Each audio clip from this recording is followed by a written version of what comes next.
Hi class, let's talk about socioemotional changes in late adulthood. So if we're going to be talking about socioemotional development, of course, the first thing we're going to do is hit Erikson.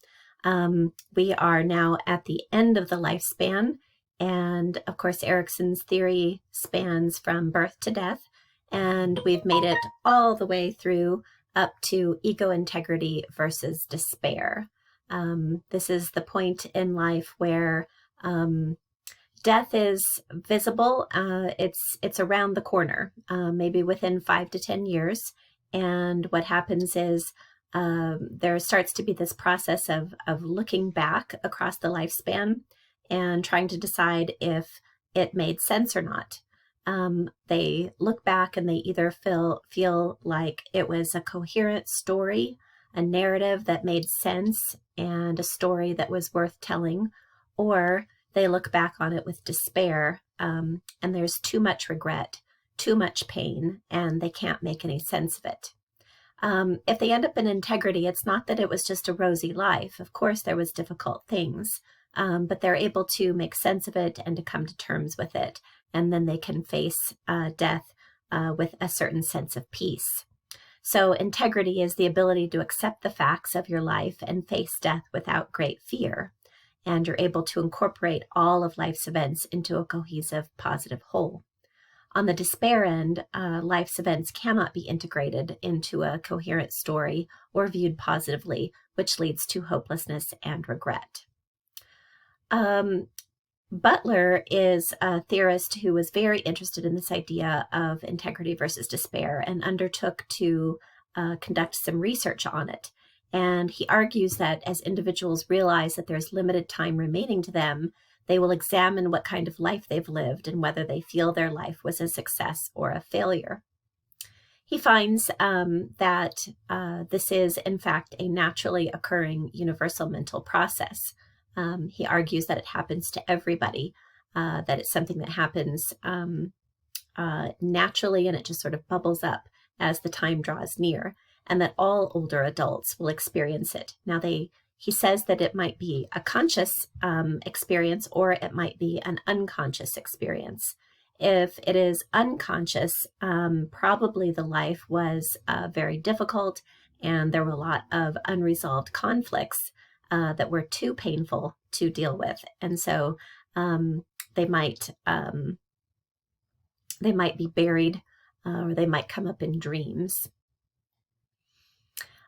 He says that these stories and experiences and conflicts bubble up in the mind and are surveyed, and then they are reintegrated into the life story and into the personality. The process can be silent or oral, conscious or unconscious. So I don't know if you've ever had the experience of an older adult who likes to tell their stories from when they were younger. I remember my own grandmother going through this process. Two of the funniest stories she told us were about taking tomatoes and making ketchup and being overwhelmed by all the ketchup in the kitchen. And the other one was about having to kill a chicken. She was a city girl and married a young farmer and was living on this farm in Iowa, and she was supposed to go and catch a chicken and cook it for dinner.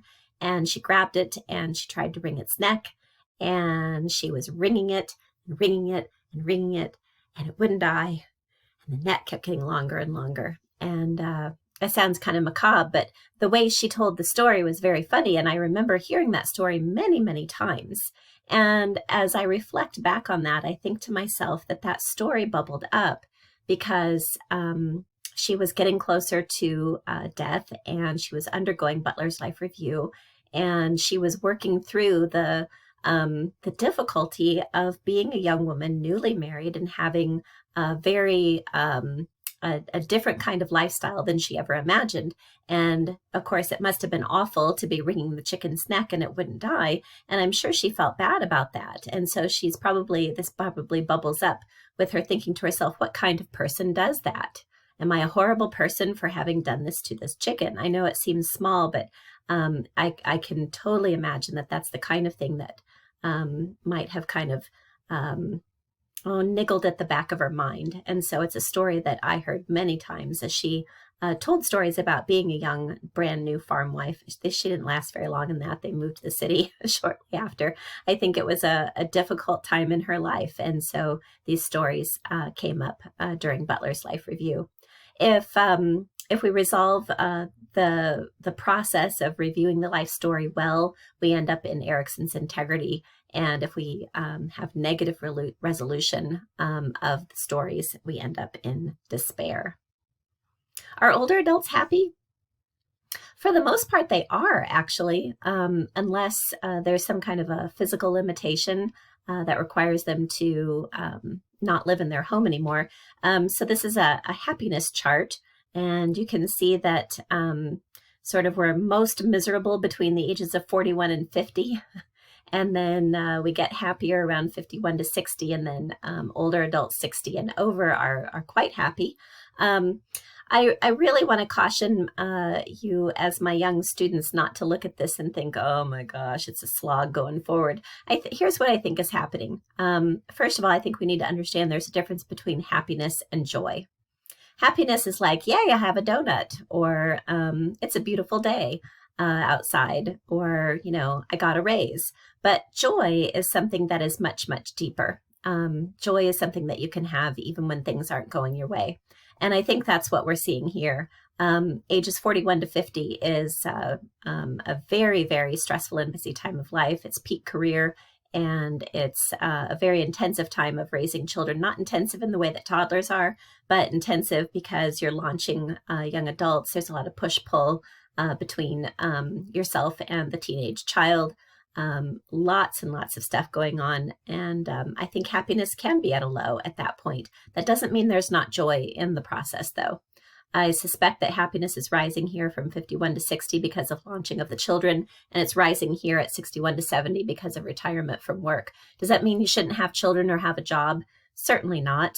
Those are things that bring people a great deal of joy and meaning in their lives, but it's not the same as happiness. Why does subjective well-being increase with age? There's a couple of things going on in the brain that you want to be aware of. Number one, of course, we have heard before about the amygdala, which is located in the limbic system, deep in the middle of the brain. The amygdala is regulating emotion. And one of the things you see with an older adult is that their amygdala activation is actually lower.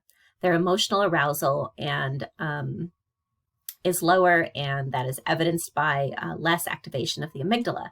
So if you're just on a more even keel generally, then your subjective well-being is probably higher. Another thing that we see with the brain is that the prefrontal cortex right up here, remember we always put our hand up here on our forehead for the prefrontal cortex, this is stronger probably than it's ever been. An older adult has a lifetime of having to regulate their emotions and a lifetime of practicing cognitive reappraisal. Remember, we talked about that as a way to rethink a situation. So you've got a bad situation and you think to yourself, let me think about this differently, and then maybe I can feel better about it. So they've got a lifetime of experience of doing this cognitive reappraisal and regulating their emotions. And so they experience life as less negative. So lower amygdala activation because lower emotionality generally, better regulation of emotions because of a strong prefrontal cortex. And now we've got a person who is generally feeling pretty good. Now, you're probably thinking to yourself, I know some older adults who are really unhappy. That's likely to be related to a decline in cognitive function or a decline in their physical function, which will absolutely undermine well-being. Another reason why older adults tend to generally be a little bit happier and more even-keeled is because they tend to be pretty religious.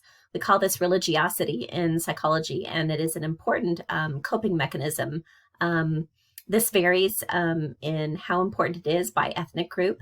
And some of the ways in which religiosity helps people is through the seeking out of pastoral care, which helps them to feel connected to other people, get some good advice, help them think through things. Faith in a God who cares for people. So this gets into the cognitive reappraisal thing, I think, a little bit. If you If a bad thing is happening to you and you say to yourself, you know, I believe in God, as a being who cares for me and cares for people generally, you can get through the bad time a little bit easier. People who are high in religiosity also tend to participate in religious services and religious activities, generally, you know, once or twice a week. And all of these things, especially the participation in activities, do a number of things for us psychologically. We tend to have better self-worth. We tend to have better coping skills. We tend to have better psychological health generally, better physical health generally, and a lower level of stress.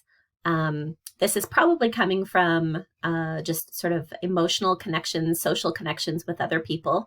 It's probably coming from cognitive reappraisal, but it's also probably associated with something we have discussed before in class, which is emotion-focused and problem-focused coping. When you've got a problem, what are you going to do about that? Well, if you can, what you want to do is solve your problem. If the problem is solvable, then go fix it. And that's a problem-focused strategy. But if you cannot solve your problem, your best bet is to focus on your emotions and manage your emotions about it. So if you're about to lose your job, then you can engage in some problem-focused coping by working on your resume, networking, seeing what jobs are available out there. Or you can engage in some emotion-focused coping, where you might go for a run, talk about your problem with your best friend, or do some meditation. Older adults do a process like this. They tend to pray, and this is how they describe their prayer time. They say it's a 3-step process as they pray. As they pray, they separate out what can and cannot be changed. They start to focus on the problem that can be changed, and then they disconnect emotionally from the thing that they can't change. And they say, you know what? I can't fix that. I'm just going to turn that over to God, and God's going to provide the best outcome for this. So do you see how this process, which is described in the psychological literature, this is what tends to happen as people pray. Do you see how closely related that is to problem-focused and emotion-focused coping? The prayer separates out what you can fix and what you can't. And the people who pray say that they get sort of a sense of, okay, this part I can handle, and this is what I'm going to do about it. And then the things that they can't change, they do emotion-focused coping with that. They say, well, God's going to handle that one. So that's very interesting, how the religiosity literature connects with the emotion literature on this. Now, suppose you're not a religious person. What about meditation? Can that do a similar thing? And in fact, it can. Meditation and prayer both do a couple of things in the brain that changes it quite a bit. Number one, there's less activity in areas of the brain that are focused on the self. So that's nice, right? If you're struggling with your feelings, with emotions, with feeling overwhelmed, you know what one of the best things to do is? Stop focusing on yourself and focus on someone else. Anybody here ever do service work, maybe some community service? I don't know about you, but before I do a community service job, honestly, I don't want to go. I really don't. And then as soon as I'm done, it's like the weight of the world is lifted off my shoulders, and I feel good, and I feel expansive, and I feel refreshed. And that's probably partly due to this kind of a situation where the brain has stopped focusing on the self, and then we feel better because of that. The second thing that can happen in meditation as well as prayer is more organized attention and a stronger prefrontal cortex. Both of those will do that for you. And a stronger prefrontal cortex means better emotion regulation, which we just saw with older adults. They've got a strong prefrontal cortex, better emotion regulation. So that's very interesting. Okay, that's it for socioemotional changes in late adulthood. See you in the next video.